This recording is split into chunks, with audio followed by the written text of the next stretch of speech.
let's get started. So we are on the kind of final theoretical part of introducing the direct stiffness method for trusses that we're modeling with these two-node bars.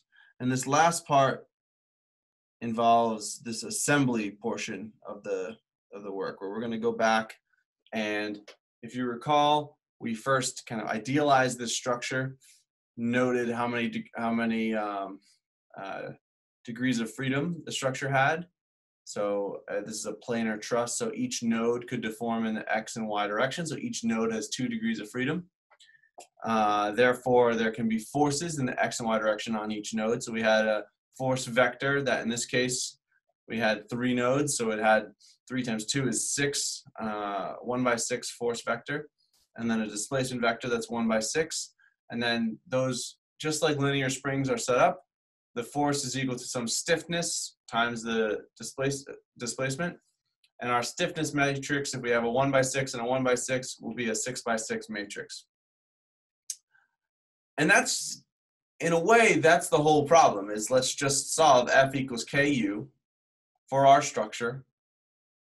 We usually either know the forces and we're looking for the displacements, or we know the displacements and we're looking for the forces. But in order to do this, we need to know, we don't know anything about K. So a lot of this work is finding the stiffness matrix.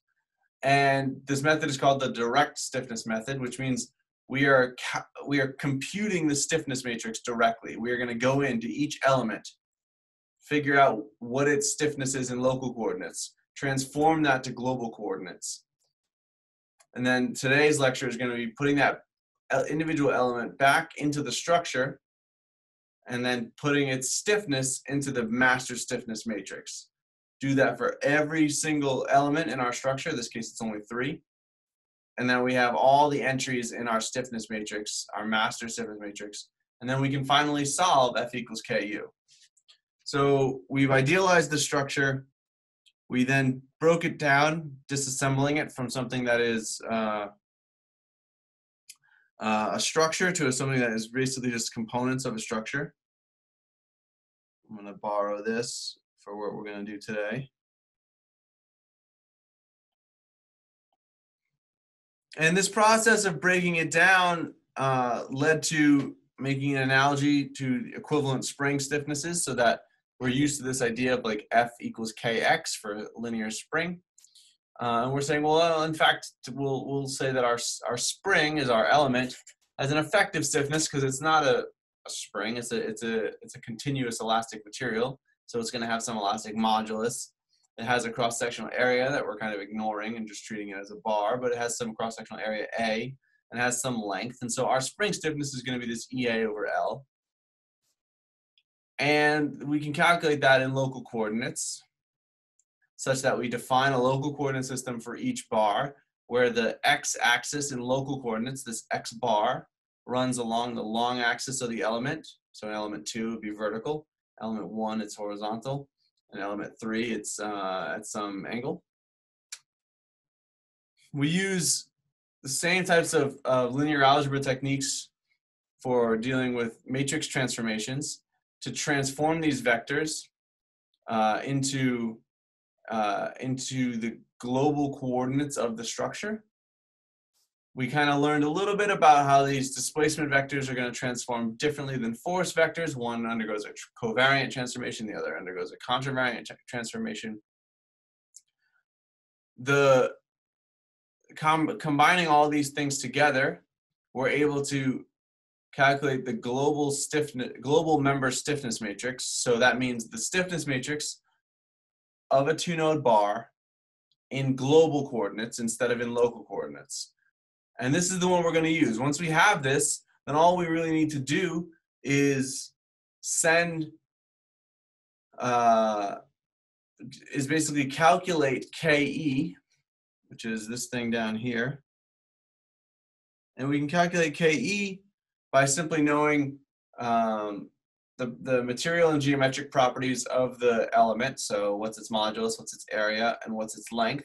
And then how do the nodes, or how does the bar how is it oriented relative to the coordinate system of the structure? And that's where these cosines and sines of these angles come from in our member stiffness matrix.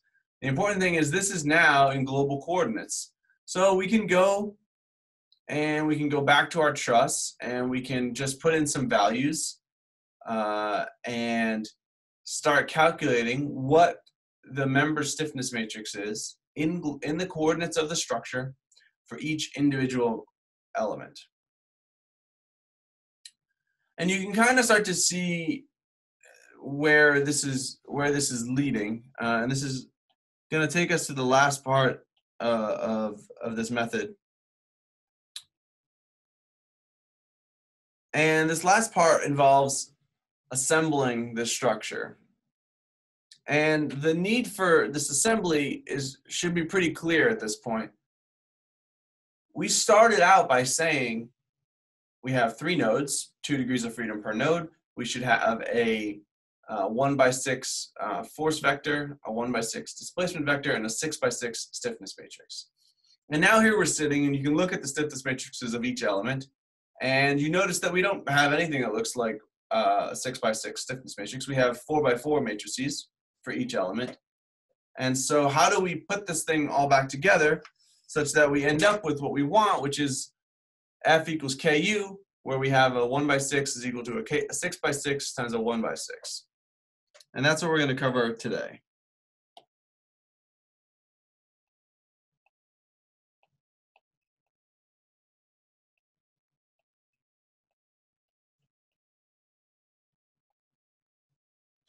Is this assembly. And the idea here is very simply that we are going to reconnect the pins. Oops. All right. So I can move things around here.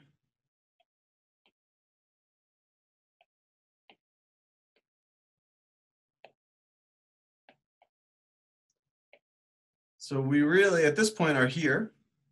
And our goal is to reconnect these individual elements into our structure. And what we'd like to do is actually solve a problem. So we'd like to say that let's pretend I have a force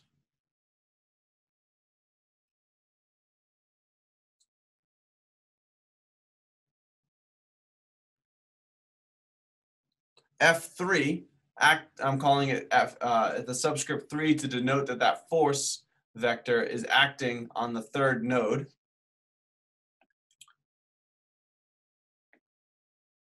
And what'll be useful for us going forward will be to decompose this into a force in the X3 direction and a force in the Y3 direction.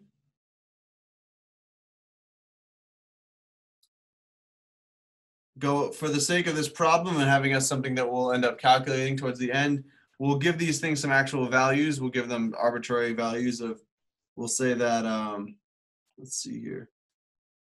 We'll say that the force in the X direction at node 3 is equal to some value 2, and the force in the Y direction at node 3 is equal to some value 1.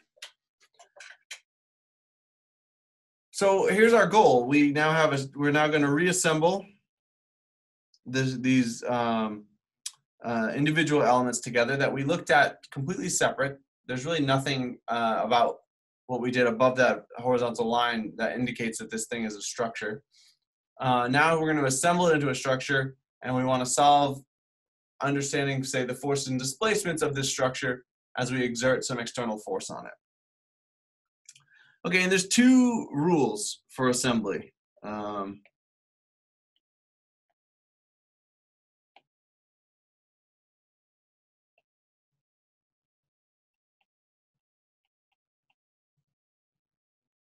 The first one we talked a little bit about last class, and it should be pretty obvious. And that is simply that there must be a compatibility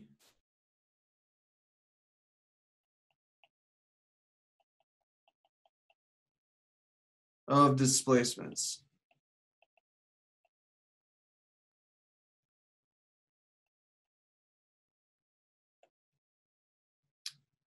And what we mean by that is that the displacements of all members that meet at a joint must be the same.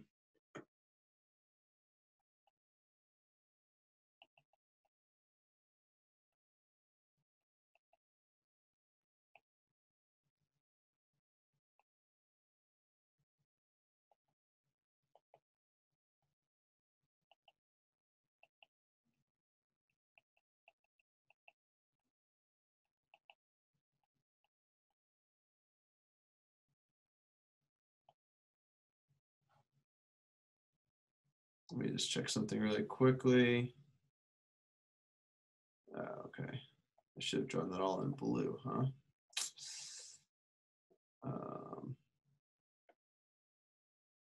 All right. So what that means for us is that, I don't want to switch the colors here. What that means conceptually is, okay, let's look at, if you look above here, we have something like UX3 for unit 2. So I'm going to highlight something here. So let me highlight this displacement. So UX3 of member 2. That means what we're talking about specifically there is member 2, X3. That is this force up here in the X direction. We know that that must be exactly equivalent to the displacement of this node in the X direction.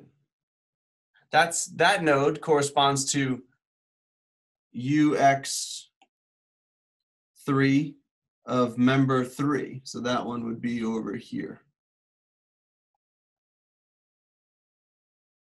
And so this compatibility of displacements is saying that if this is a structure, the node that's at the top of member 2 is the same as the node that's at the top right of member 3. So therefore, any displacement they make in the X direction or in the Y direction must be equal. So for instance, I can write that out explicitly. UX3 of member 2 must be equal to UX3 of member 3.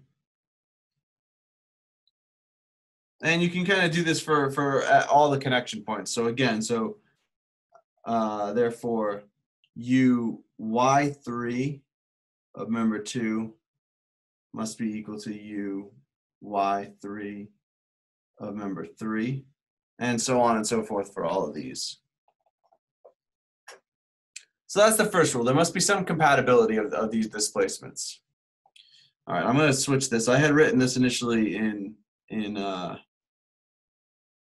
all my forces in blue above. So let me do this properly so that way everything's consistent on this document.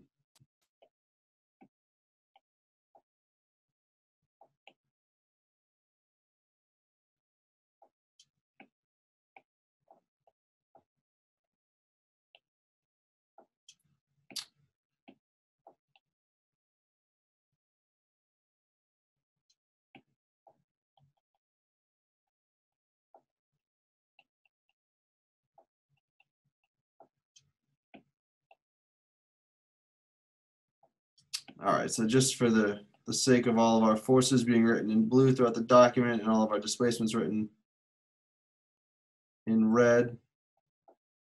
So the first rule is that there needs to be compatibility of these displacements. The second rule needs to be that our structure is in force, there's a force equilibrium, there's a force balance. So let's come down here.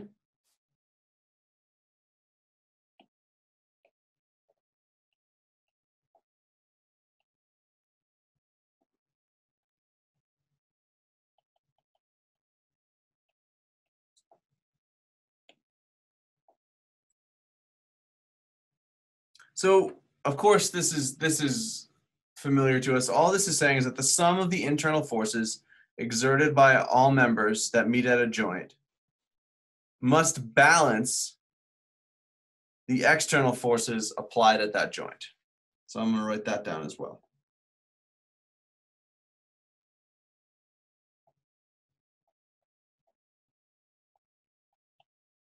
So let me repeat: the sum of the internal forces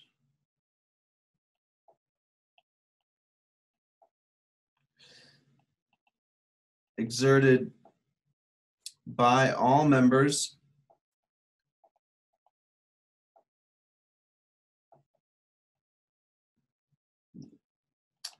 that meet at a joint must balance the external forces applied at that joint.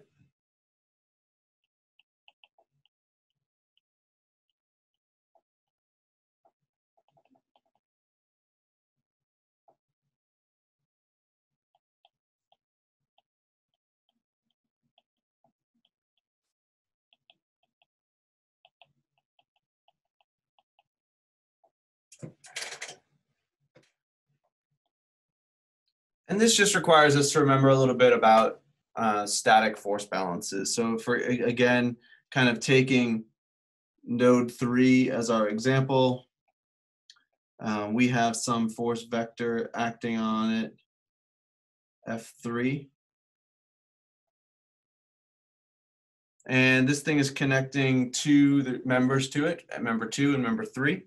And so therefore, we know that if we look at a brief remember of the signs, the forces applied by the member on the joint, so this would be kind of equal and opposite. So there are negative F3 of member 2, and there should be some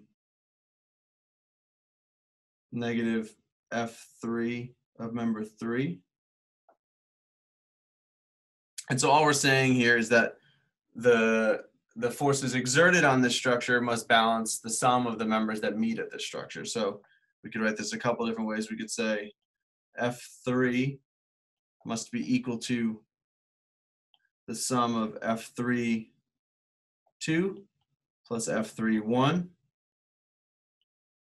And this, as I've written it, is in kind of vector form. Or you could decompose this into its components and say, okay, well, in fact, then we need to require component form. We would need to require that Fx3, which is the external force, would be balanced by the x components of the forces of member 2 and member 3. And same for the y forces. This part should not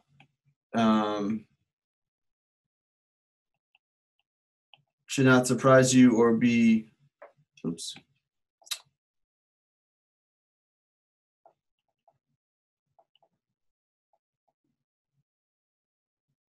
Be conceptually difficult.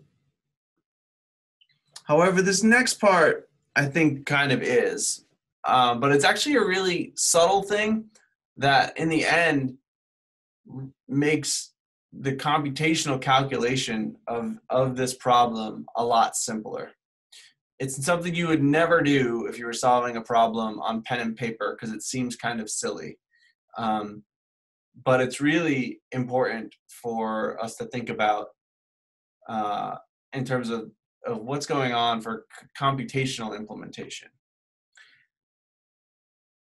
There's a simple thing you can do such that you can write down the force balance for the entire structure, all at once. And that thing is, you can say, okay, I have got external force applied at each member. That force might be 0, but I could imagine there's an F1, an F2, and an F3. And these are applied at nodes for 1, 2, and 3.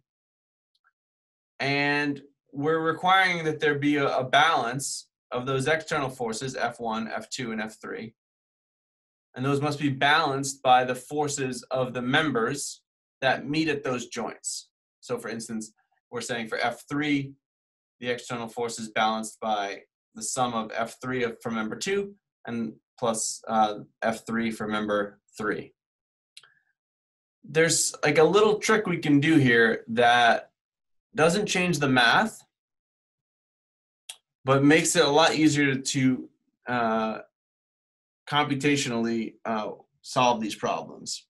And that trick is, we can say, well, why don't I just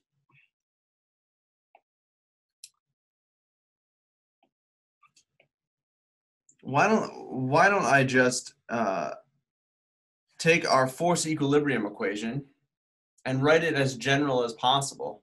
And so as of right here, what I'm implying is that I happen to know that at node 3, I have members 2 and 3 meeting. But more generally, I could just say, well, let's take this thing here.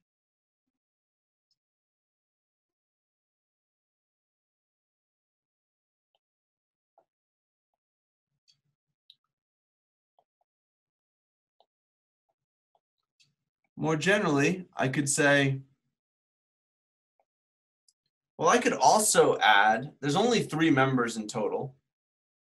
I could also make sure that the forces from member 1 in the x and y direction are part of this sum of the forces as well. So I could say Fx3 from member 1 and Fy3 from member 1 are also part of this force balance. Now, why is that okay? It's okay because you can always add 0 to an equation, and we know that there is no contribution from member 1 to the force balance at node 3, because member 1 doesn't even touch node 3, so these values are exactly 0. But they allow us to write our set of equations in a really compact way. So we can just simply say, okay, for at each node, I'm going to sum up all the forces of all the members. And we know some of these are going to be 0. And the same thing is true for our external forces. We can say our external force vector is just going to be the sum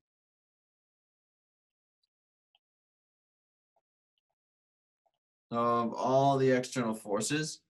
And therefore we have this really compact way of writing our system of matrix equations all at once. We can just go back to writing F equals KU, and we now just have to, for each node, we're going to include all of these extra zeros. This allows us to do this computationally in a really simple way. We don't have to go and search in our structure to figure out, okay, at which point, which nodes are which. We just say every member will be in force balance, and we know that a bunch of these things are going to be 0. What you would actually do in practice, some of you who are, if any of you are interested in coding or some of the underlying computational parts of this, you might know that, or you might have encountered in MATLAB or Python, matrices that are either filled with zeros or what's referred to as sparse matrices, where you have matrices that it's almost like they have a placeholder but no value. They take up no bits. That's typically how this is implemented in a lot of commercial finite element software, where they say, okay, I just added a bunch of zeros. If I have 1 million elements connected by nodes at various points, that's a lot of memory that I have to store and move around as I'm trying to solve these big matrix equations. And so you end up, instead of using arrays where you fill in everything in with zeros, for efficiency, you would create these sparse arrays, where you're basically saying, I'm only going to put in values for the things that I know and leave everything else out. that's more of just a brief aside. If that doesn't make any sense, that's okay. So what does this imply physically? So this, or mathematically, I should say. So what we've just done here is we've said I need to take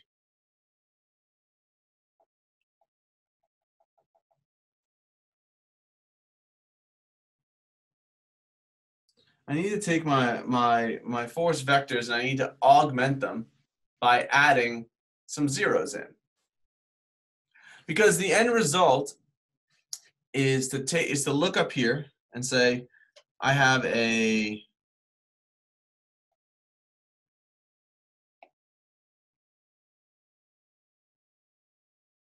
is my elemental stiffness matrix, and it is a 4x4 matrix, and it relates the forces acting at each node of an individual member to the displacements of each node of an individual member. And what we're saying here is I would like to go and I'm going to need to add 2 new forces to that force vector that'll take it from a 1x6 vector, sorry, a 1x4 vector to a 1x6 vector. And it's going to take our displacements from 1x4 to 1x6, such that we end up with what we're looking for, which is a force equals K times U, where everything is in this 1x6 times 6x6 times 1x6. So let's see what that looks like. This involves augmenting our matrices and then adding. So this assembly method has 2 parts. Assembly has 2 parts. We're going to augment the member stiffness matrices.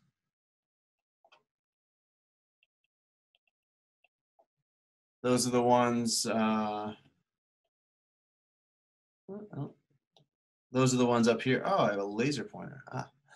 These are your member stiffness matrices. We're going to augment them to include these extra zeros that'll allow us to compactly write our equation as F equals KU.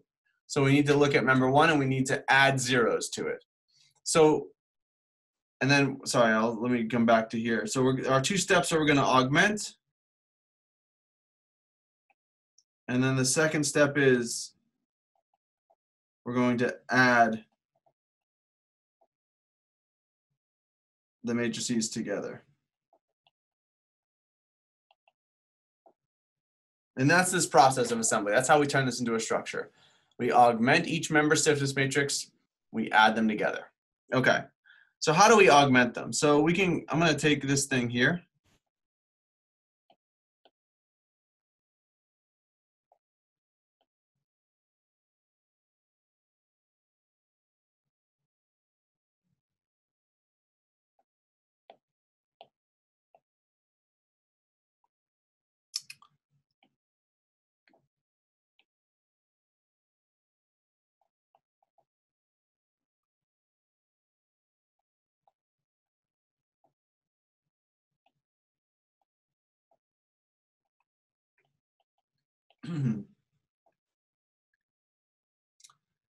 Okay, so here's the member stiffness matrix. I'm going to erase that EA over L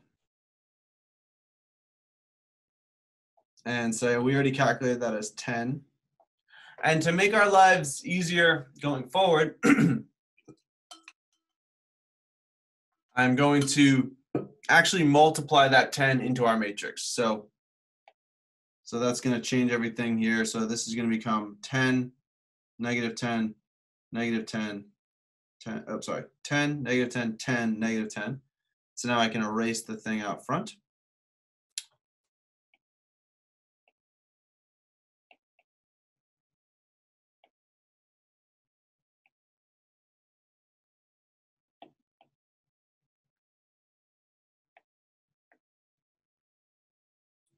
And so this one here contains only member 1, but it contains member 1, x1, y1, x2, y2. That makes sense. Member 1 only has node 1 and node 2. And so we wouldn't have expected to have node 3 appearing there. But this augmentation step is saying, well, let's take this, and we're going to need to add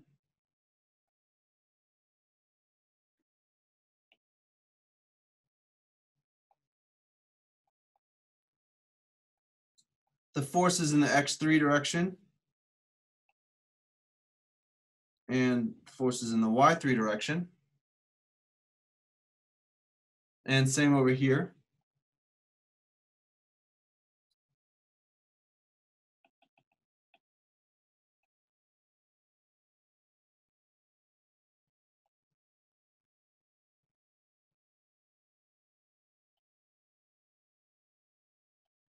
And we know that these should all be 0.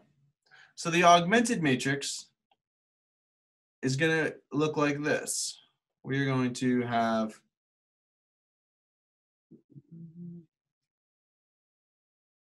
see if I can.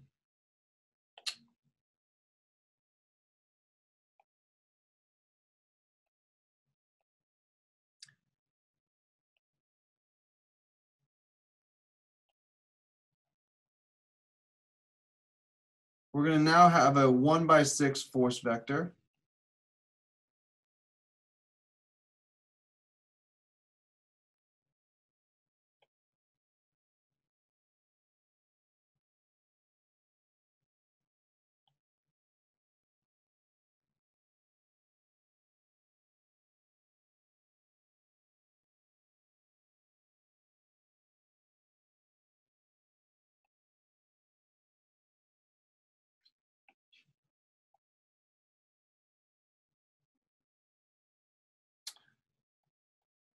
And that's going to be equal to now a 6/6 stiffness matrix.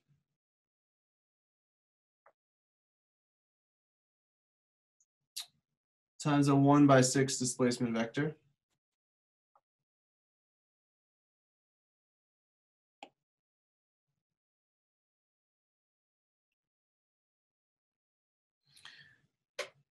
Since we're requiring that ux3 of member 2 is equal to ux3 of member 3, that compatibility, we don't have to write down or keep track of how these displacements that I'm writing down in this vector here correspond to which element. Because we know that we're making sure that these things are compatible. And so we can drop that elemental notation there. So we can just write ux1, uy1,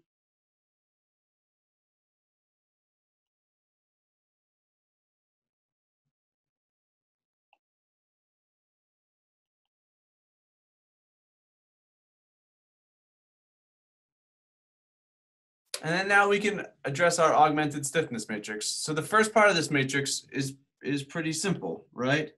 We know that the top left quadrant, so we know that these things are what we initially calculated. And so therefore the top left quadrant, it's not really a quadrant, I guess it's a little bit bigger than that. The top left portion of this matrix is going to correspond to the stiffness matrix that we already calculated. So we can start to fill in these values. So we know that it's going to be 10, 0, -10, 0. And then again, 0, 0, 0, 0, -10, 0, 10, 0. And then again, 0, 0, 0, 0. And now this augmentation step involves us adding 2 additional rows and 2 additional columns to correspond to our new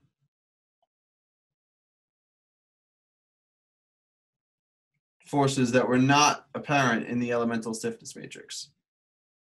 So that means we're going to add a bunch of zeros, and in this case, those zeros are going to go as the new bottom 2 rows and the bottom 2 columns. So just a bunch of zeros.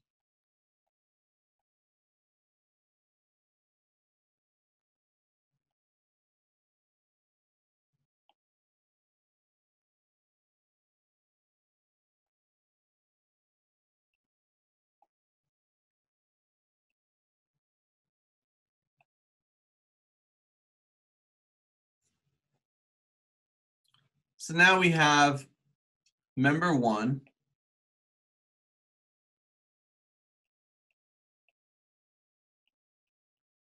And we have F1. So the force on element 1 is equal to the stiffness matrix in global coordinates of member 1. Now notice I'm dropping that subscript EL. This is no longer the elemental stiffness matrix because now this is a portion of the master stiffness matrix. It's a 6x6 matrix that is kind of one component of the master stiffness matrix. And this will be equal to the displacements of member 1. Does this make sense? This augmentation step can often be tricky. Is this making sense? Yeah.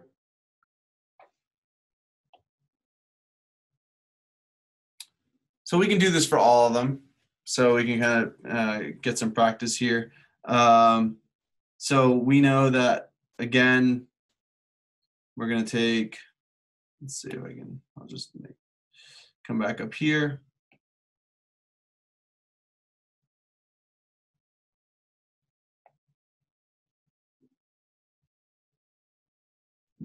I'll just rewrite it, I guess. Okay.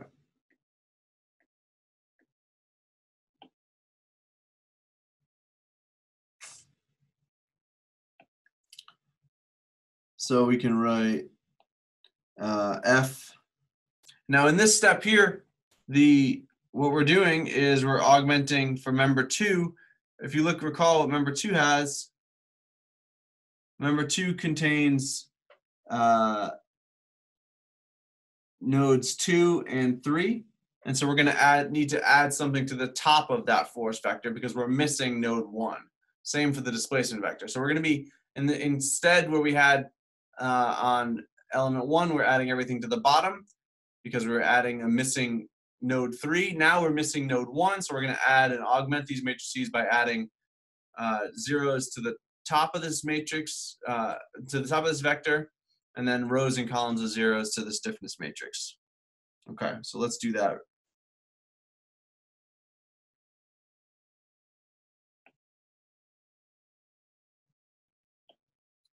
So here we're going to have our original matrix looked like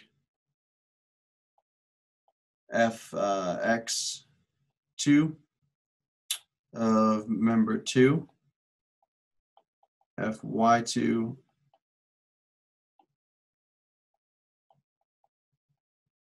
and then we had x and y3.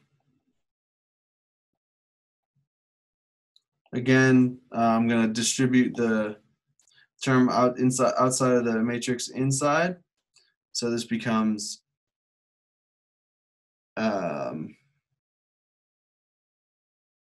yep, 0, 0, 0, 0, 0, 5, 0, negative 5, 0, 0, 0, 0, and then 0, negative 5, 0, 5. And then again, this multiplies our displacements.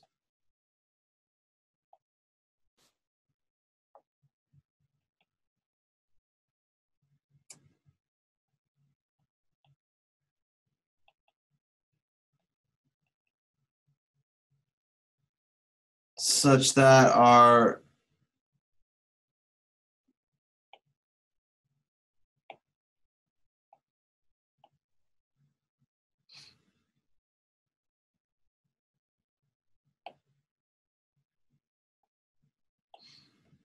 now our augmented force vector looks like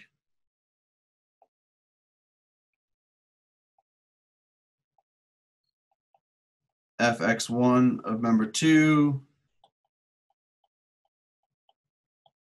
y1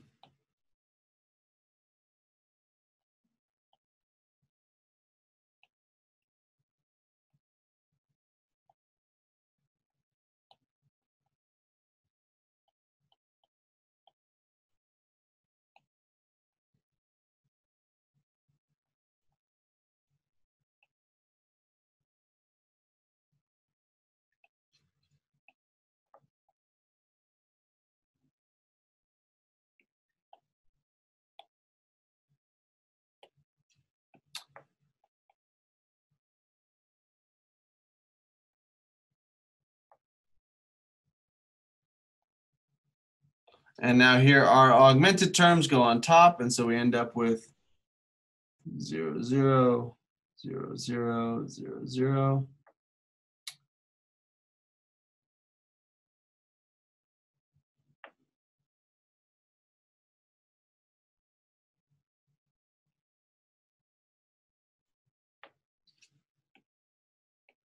And just to write in, actually, no.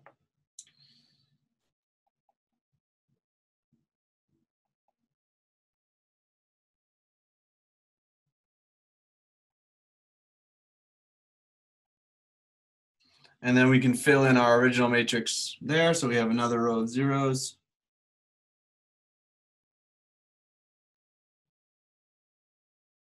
Five, 0, -5, 0, 0, 0, -5, 0, 5. And just to recall what we're doing, these are the augmented terms.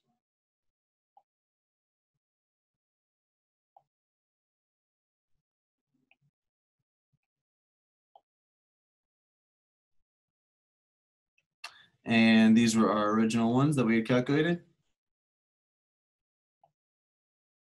And this can get more conceptually tricky actually for this next one. So this is member 2 now. So what we have here is member 2, which allows us to write all the forces on member 2 are equal to the stiffness matrix of member 2 in this master the components of the master stiffness matrix for member 2 times the displacements of member 2. And then finally we have one more to do. And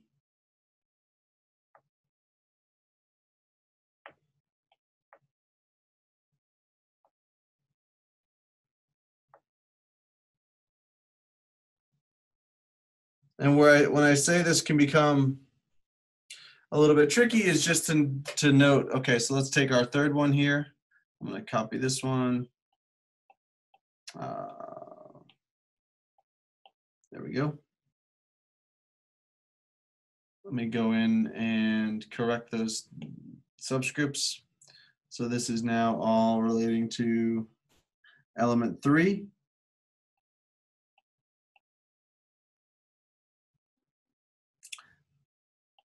And element 3, if you recall, is connected by nodes 1 and nodes 3. And then our matrix there is, I'm going to distribute that 20. So if you scroll up, so we have 20 and a bunch of halves, a -1/2. So it's going to be filled in with a bunch of 10s and -10s. So let's scroll down.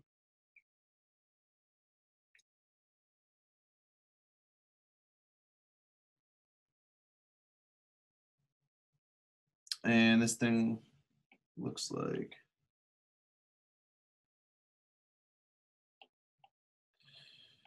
there is a bunch of 10, 10, -10, -10, 10, 10, -10, -10, and then again, that's symmetric here.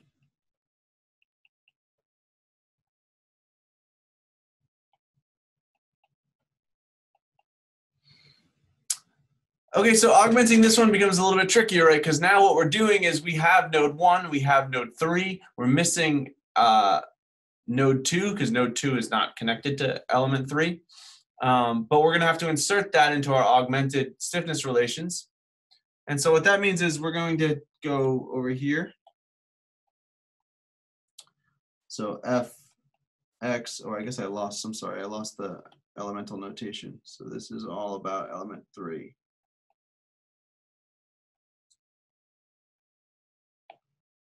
So fx1 for element 3 is known, same with y.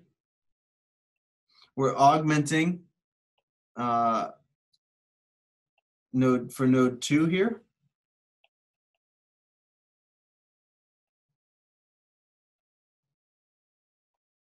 That's really small.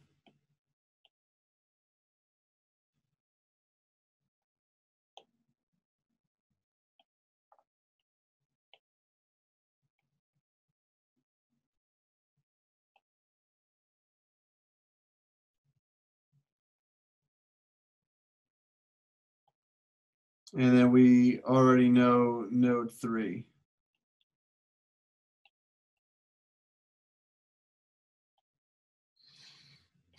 This augmentation step is typically something that makes sense conceptually when we're talking about it here, when we're learning about it in class. It kind of makes sense. Like, oh yeah, I've got to add zeros in these matrices in certain ways. It typically ends up being the biggest stumbling block when we are sitting and trying to code this up together. Any kind of coding or implementation of this method, the first time you do it, this step of augmenting your stiffness matrices is usually the part that computationally, when you're trying to figure out how to code this, causes the most headaches.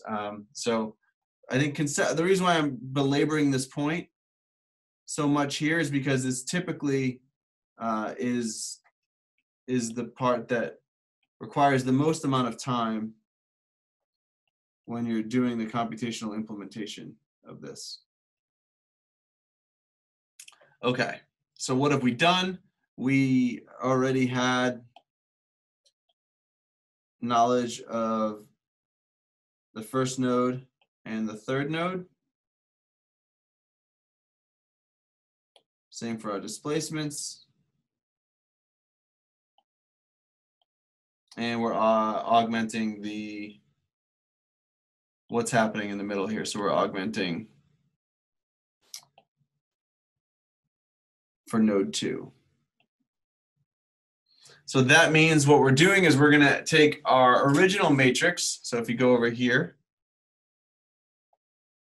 and we are going to have to insert 2 columns in the middle here and 2 rows in the middle here to make this matrix equation work out. So let's go back to our matrix. We're going to have something that's like 10, 10, negative 10, negative 10, 10, 10, negative 10, negative 10. And then again, we're going to have negative 10 down here. It's all flipped.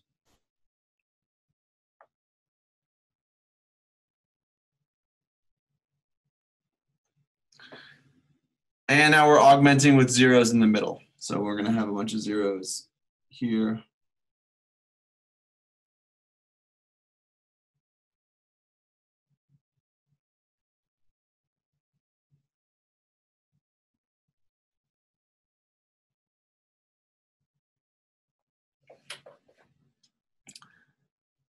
And so finally we have,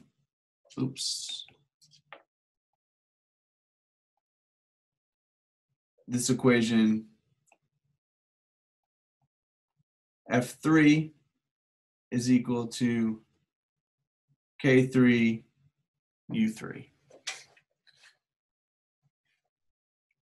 So this is this augmentation step. Are there any questions about how we've augmented our elemental stiffness matrices?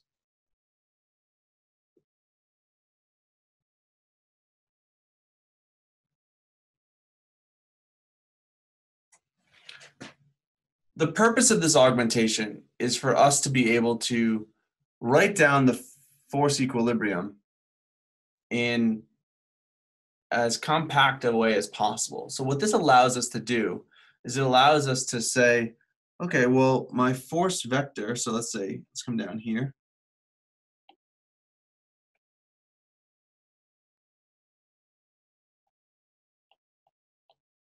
So we're calling that we need to require that we're in force equilibrium.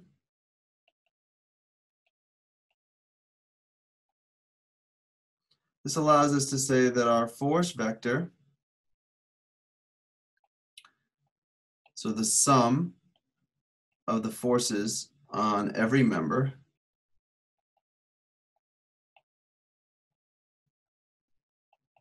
is equal to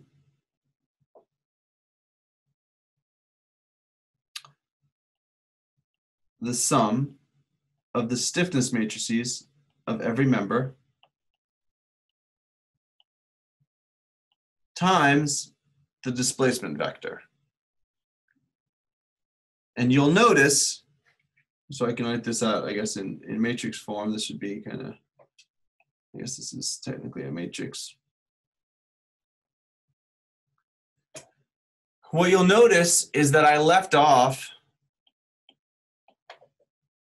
the member allocation on U, where it's appearing as force in the forces, it's appearing in the displacements, but we have ensured, I guess I should have technically done this up here, so I'm sorry, I should erase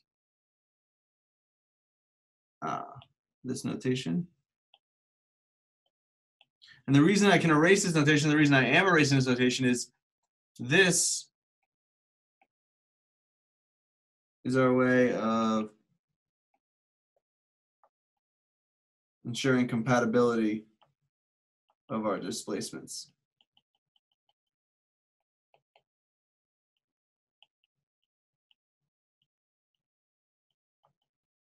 So writing what we've done now is kind of combine those two ideas into one compact equation.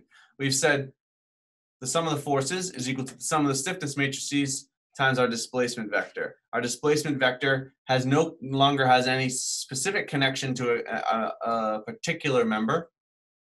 Those nodes have to be moving together. The x direction of member 1 must be equal to the x direction of member 3. And so this, all we need to do now to get our master stiffness matrix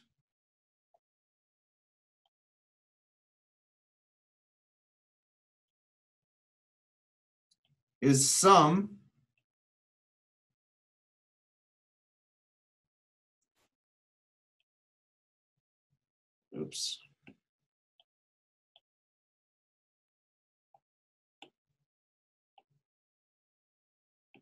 all we need to do now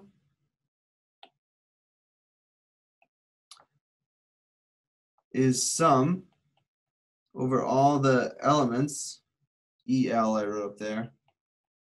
Actually, I guess I should just do that with E, because that's how we've been doing it before. Of KE. Well, that should be an I, shouldn't it? Yeah. Sorry, let's get back to doing things right. Okay, perfect. So we just need to sum over all of our stiffness matrices, literally adding them together. We have 3. They are each 6 by 6 matrices, so we can just simply add them together. And what we'll end up with is our master stiffness matrix. This is the thing we set out to find at the beginning. So we can write that K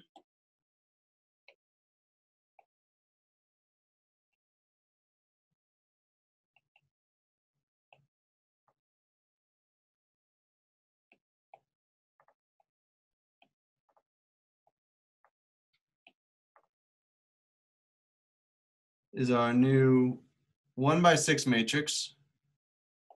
Let's move this over so it's all aligned with what we did before.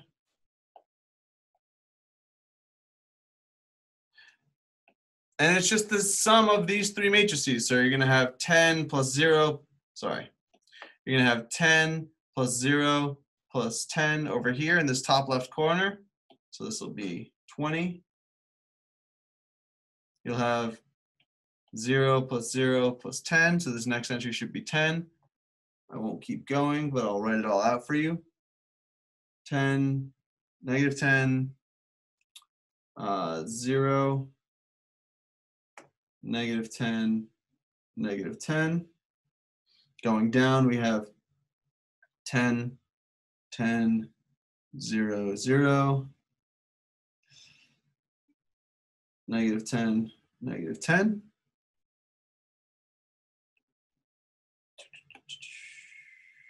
There we go. The third row is negative 10, 0, 10, 0, 0, 0. This fourth row is 0, 0, 0, 5, 0, negative 5.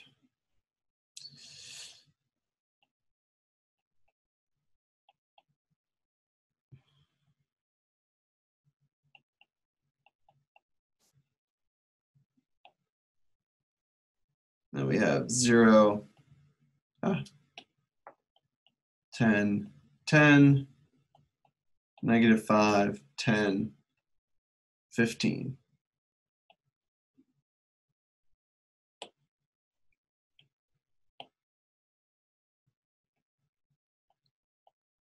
And so now we have it. Now we have what we're looking for. We are trying to solve, if you recall, F equals KU. And now we have everything we need.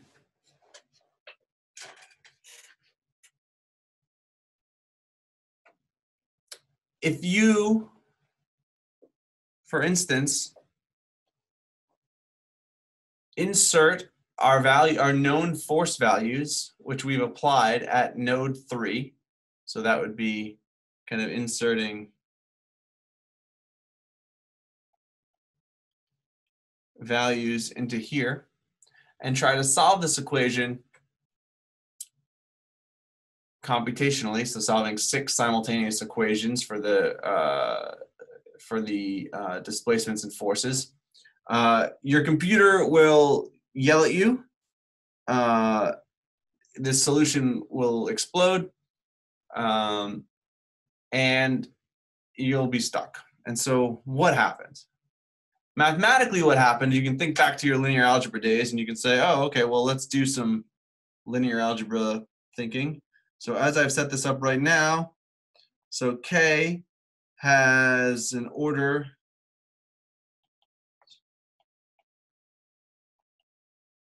n equals 6. It has a rank R equals 3. So there are 3 kind of linearly independent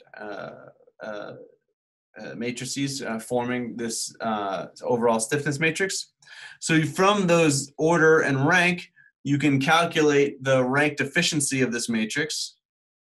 So the ranked efficiency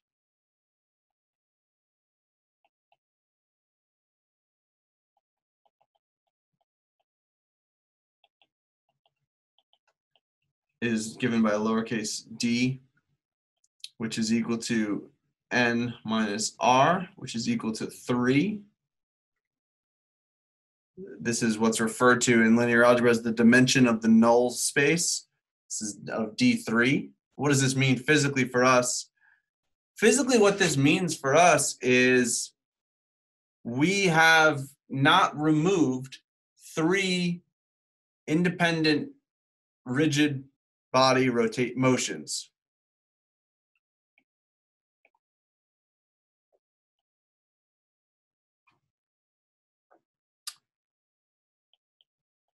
This frame can currently translate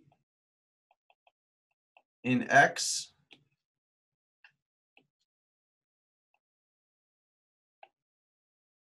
it can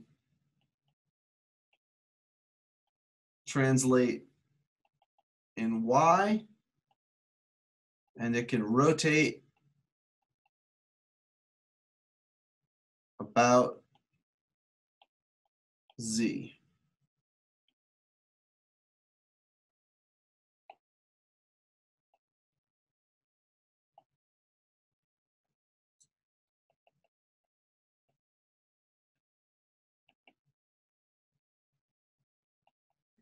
Excuse me, Professor. Yes. Can we refer to D as the degree of freedom of the system, or somewhat related to the degrees of freedom? I guess it depends. I think it depends a little bit about how you define the degrees of freedom. So the degrees of freedom of this structure for rigid body motions would be 3. The degrees of freedom of all the nodes would be each node has 2 degrees of freedom. There's 3 degrees of freedom. Sorry, there's 3 nodes. So 3 nodes times 2 degrees of freedom. There's a total of 6 possible degrees of freedom, which is captured by the displacements, that's the length of that displacement vector. But you're right, for the structure, there are 3 rigid body degrees of freedom that we have not accounted for, which is the fact that this structure can translate in X, translate in Y, and rotate about the Z direction. Rigid body motions.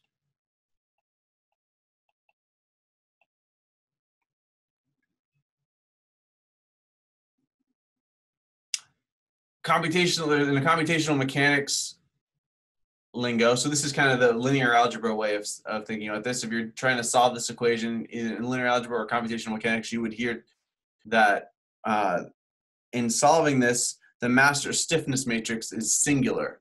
And that singular notion of that master stiffness matrix will cause this the solution to blow up. We need to render this system non-singular, or mechanically we need to remove those unsuppressed rigid body motions. And this should be obvious. Of course we have to do that, because right now what we have is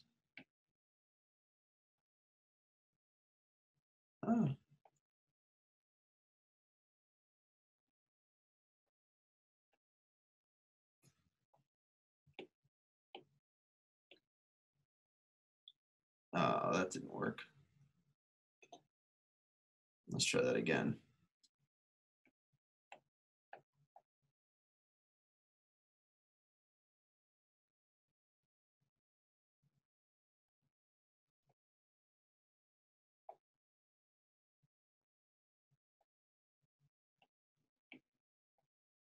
Right now we have this. We have a rigid frame floating in space.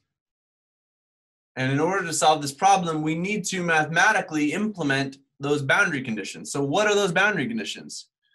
The boundary conditions are that node 1 was pinned. Node 2 was pinned, but on a roller. So let's translate these boundary conditions. So this boundary condition, no, let's not do green, let's do orange, no. This boundary condition implies that. Professor. Yep. But we don't have the other the other movement, because we didn't consider the Z location. I mean, we have just these 3, for example, translation in X, translation in Y, and rotation in Z, because we didn't consider FZ, UZ. That's the point. Correct. If we had done this as a 3D truss, we would have. Go ahead. Sorry. Yeah, if we consider also a 3D problem, we should have also the others movement. Exactly. We'll have more independent rigid body motions that we'll have to constrain. And so we'll have more boundary conditions in the problem. And so exactly, this is just has to do, we just considered a planar truss, so we ignored we basically forced Z displacements to be exactly 0. So, Okay. Yeah. Thank you. So this lower left boundary condition means that the structure can't move vertically in Y, can't move horizontally in X. And so we know mathematically what this boundary condition means is that the X displacement of node 1 is equal to the Y displacement at node 1, which is equal to 0. And now if we look over here, the boundary condition of this node allows the X displacement to be whatever it wants, so we don't know anything about it. It can slide. The roller allows X to move, so it's free. But we've specified that it can't move vertically. So the displacement, Uy, of node 2 equals 0. Whenever you're imposing displacements and you're solving a system of differential equations, whenever you're imposing displacements, you are imposing what are referred to as Dirichlet boundary conditions. If you think back to like differential equations when you had a second order ODE, if you have some known displacements at a point, those are what's referred to as your Dirichlet boundary conditions. This is really important for actually learning how to implement traction forces, displacements in commercial finite element software, because they're going to typically refer to what these Dirichlet boundary conditions or Neumann boundary conditions. The Dirichlet boundary conditions refer to specific displacements. The Neumann boundary conditions refer to derivatives of displacements, where if you were had joined the call, if you had joined this lecture early, we were chatting a bit about how derivatives of displacements relate to slopes and curvatures and forces. And so that's how you typically would impose those types of conditions. For our problem, we have, these are our Dirichlet boundary conditions. We also have our imposed forces. We know that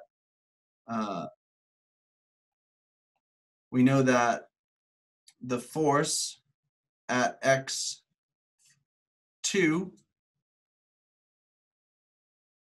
is 0.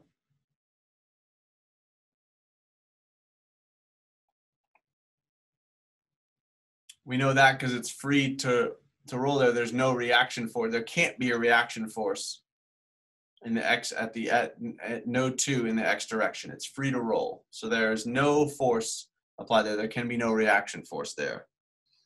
We also know that we've imposed forces x3 equal to 2 and y3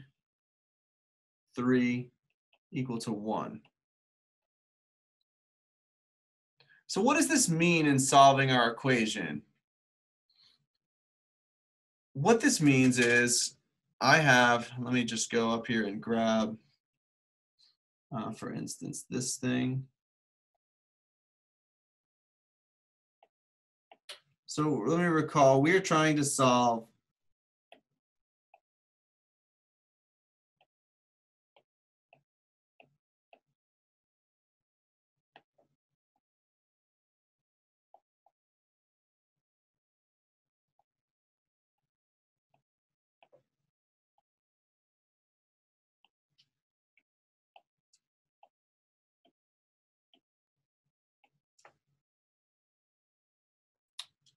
let's see if I can erase these highlights. There we go. We're trying to solve this system of equations, but we actually have to impose these specific boundary conditions. So for instance, we know that our displacements ux1, uy1 are equal to 0, and uy2 are equal to 0. So going over here, we know that this is 0, this is 0,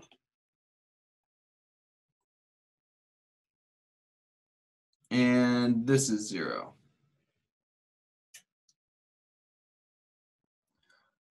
Professor, you still have the subscript in the forces. Ah, thank you.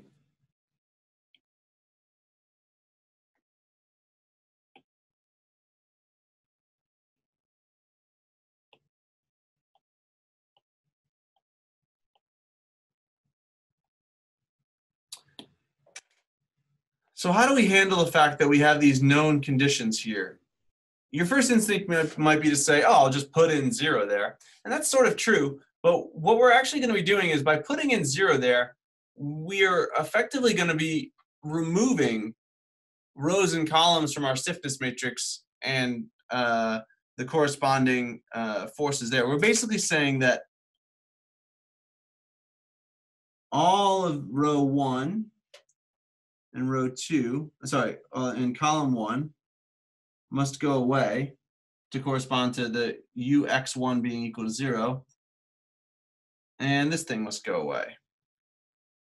For y1, we're going to remove this second row and this second column. And we're going to remove the forces at y1. We also have something known about y2, which means we're going to remove this fourth row and this fourth column.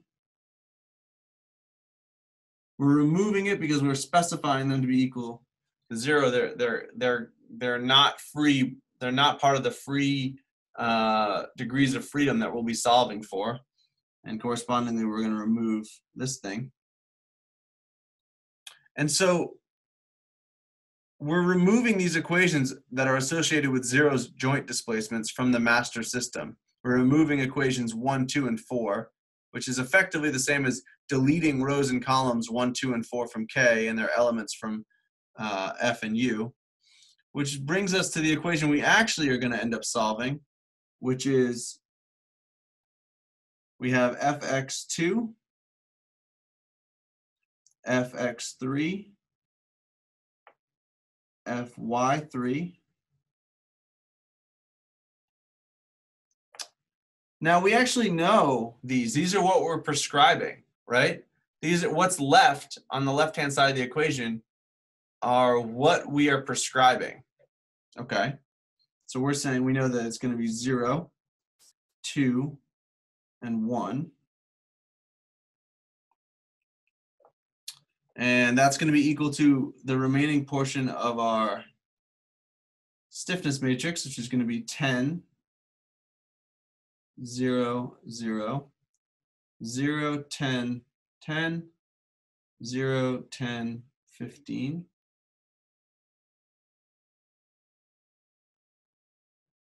And these are equal to ux2, ux3, uy3. And you can see that on the right-hand side of my equation, what's left are the free degrees of freedom. What we've removed from the system of equations are the known degrees of freedom. We've specified specific degrees of freedom to be specific values. They're no longer free. And so what we are left with in solving the system of equations is these unknown degrees of freedom. The node 2 can move arbitrarily in the x direction. We don't know how much. And node 3 can move in x and y. We don't know how much. And that's what we're solving for. So, you know, this is a system of equations. You know how to solve this. You can say that, okay, we have 0 is equal to 10 times ux2. So therefore, ux2 has to be equal to 0. We have 2 is equal to 10 ux3 plus 10 uy3, and then 1 is equal to 10 ux3 plus 15 uy3. So we have two equations with two unknowns. We can solve this using any either computationally or by hand, what you end up with is that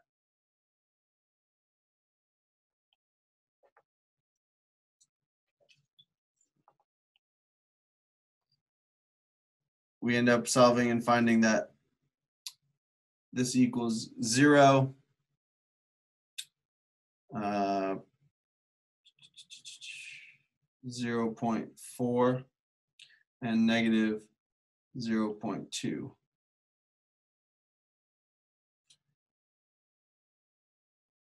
So now we have solved for the displacements of those unknown nodes. And we can kind of go back and insert this into the true displacement vector, which is still a 1/6 displacement vector. It just so happens that the first 4 entries are 0. 3 of those were specified, 1 of them we solved for, and the last 2 are 0.4 and negative 0.2.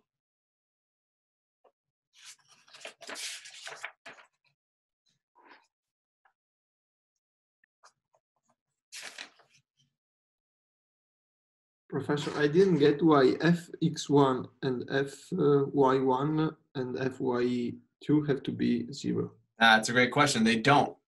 It's not that they have to be 0. It's just that they have to be removed from this system of equations. What we're going to do now that we've just come back and inserted this true now that we've just inserted all the known displacements into our displacement vector, now we can go back and solve for those forces, which you will recognize those unknown forces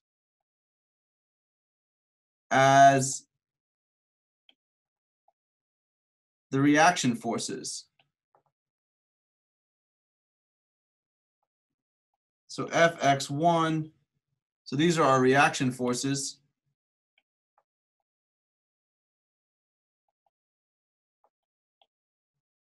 And now we can go back and actually solve F equals KU, putting in our known forces, our known displacements, and our master stiffness matrix, and we can solve them for our unknown reaction forces at those supports. And what you'll find is that F is equal to, they're not 0.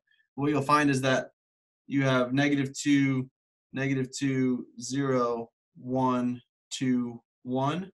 And just to recall, this term, and this term are specified. Those are the externally imposed forces. And then these are our reaction forces that we solve for.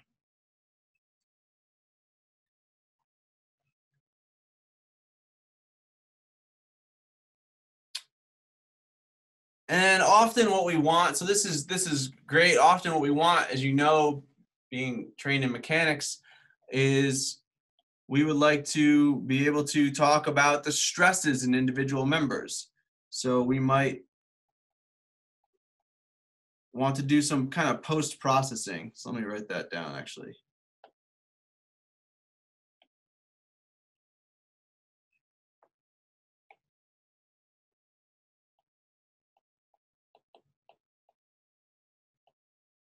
And these reaction forces kind of come into that post-processing step in a way. And this will allow, knowing this will allow us to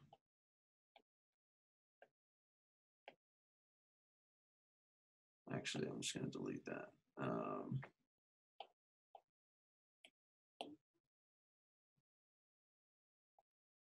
So for instance, our stresses will be found by, so the stress of a given element will be found by taking the forces acting on that element over the cross-sectional area of that element.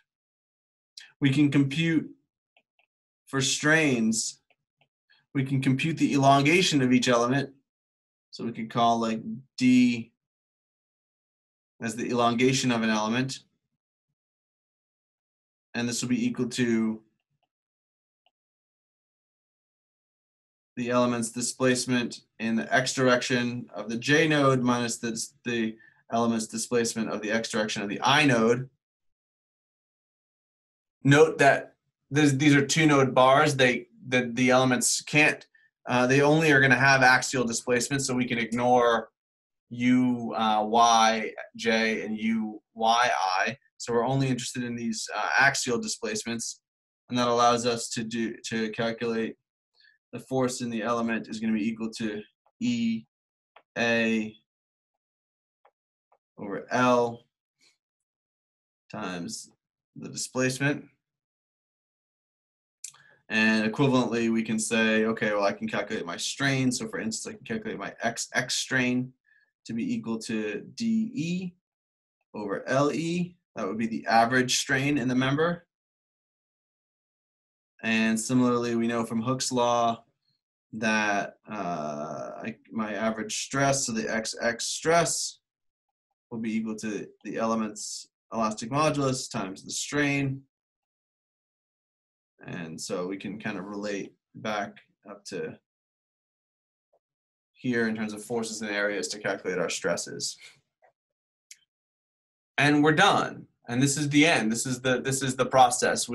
Today's class, what we really focused on was taking that disassembled structure, putting it back together, accounting for two things. One is compatibility of displacements, making sure that a node that is attached to member 1 is displacing the same way as a node that's attached to member 2 when those things meet at the same point.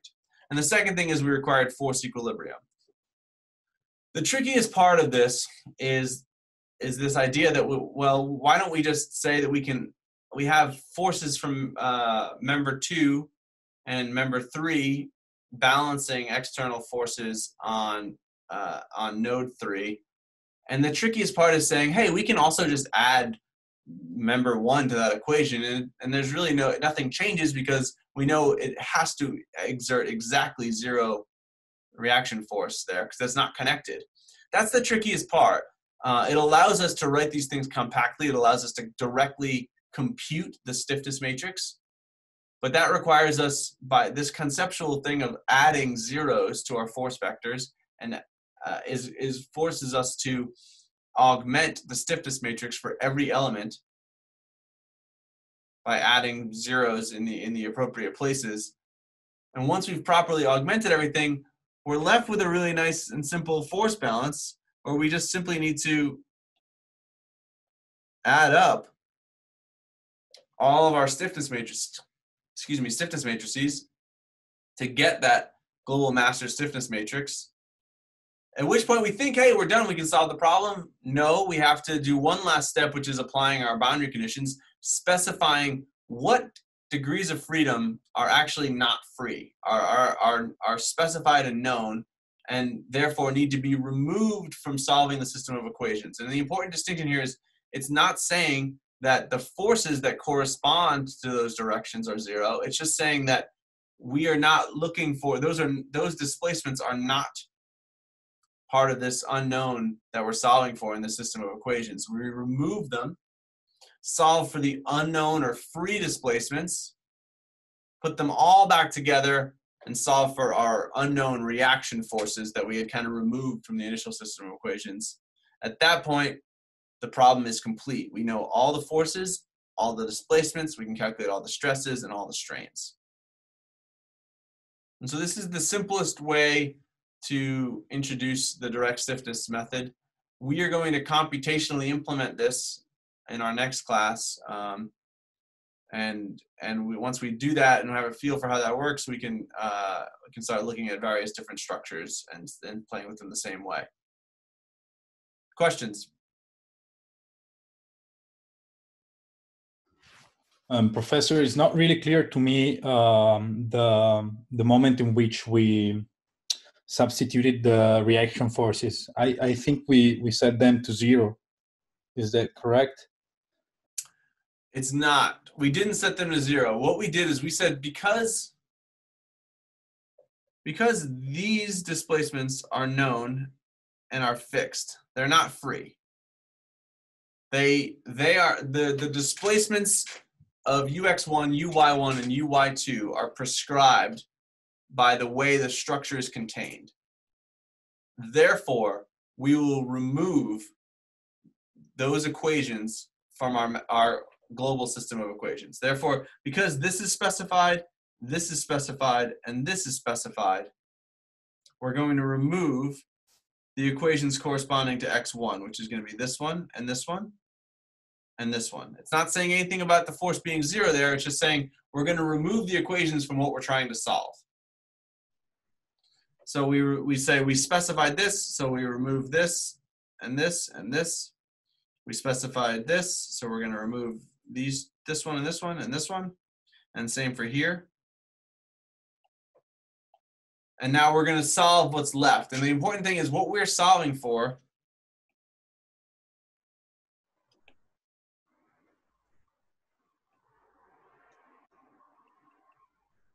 we are solving for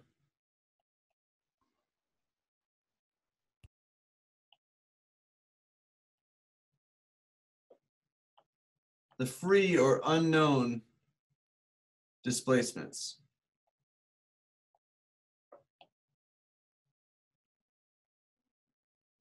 And the goal for this kind of removing of these equations from our system of equations is to only solve for the unknown displacements.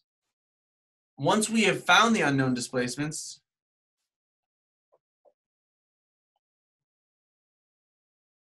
we can put them back into the overall displacement vector.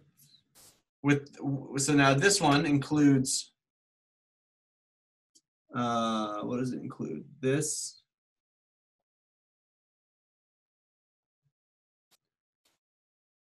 These three components are the result of the displacements that occur due to the forces being applied, whereas these displacements, oops,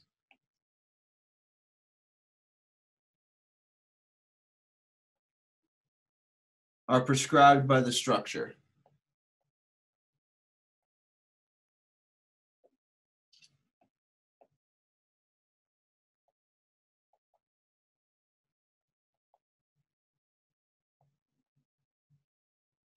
Once we have this new displacement vector that contains both the prescribed conditions and the displacements that are occurring just due to the forces, we can put that back in to our overall system of equations, kind of up here.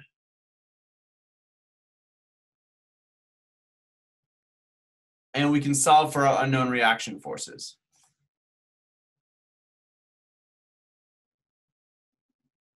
Does that answer your question? Yes, it's not very clear to me already, but I will think it through. Okay, we'll work through this, kind of implementing it next class. I would also encourage you to you can read through. This is covered in Ugrall. I think it's chapter 7, and I'll try to see if I can find some notes. I think it's the University of Colorado Boulder has some really nice online notes on the direct stiffness method, where you can kind of go through and follow along. A lot of these notes are based off of a combination of what's covered in Ugrall, but also what's covered in those kind of online notes from UC Boulder. I have another question. Yep. Which, so where do the reaction forces come from? The values. Well, I mean, the reaction forces are what's preventing the structure from translating. So if you think simply about fx1, so this top one here. So in order, we're going to pull on this structure, right? We're pulling in the top right direction. If we don't have a constraint on that bottom left node, the structure is just going to slide freely. It's just going to rigid body translate in the direction that we're pulling it. Sure. But we're saying, no, the displacement there has to be 0. So if the displacement there is 0, there must be some reaction force kind of tugging on that member in that direction. So in the x1 and y1. So you didn't show how we computed them because it was like trivial. I mean, I don't know if it's trivial. You end up with the other 3 system of equations. You're right. I didn't show that. We can do that when we compute this computationally, but it's not trivial. It just follows the same approach as before. We now have 3 equations and those 3 unknowns. So you're going to basically think of the 3 equations we removed And now we're going to solve those three equations simultaneously, except instead of over here, where we were looking for the unknown displacements,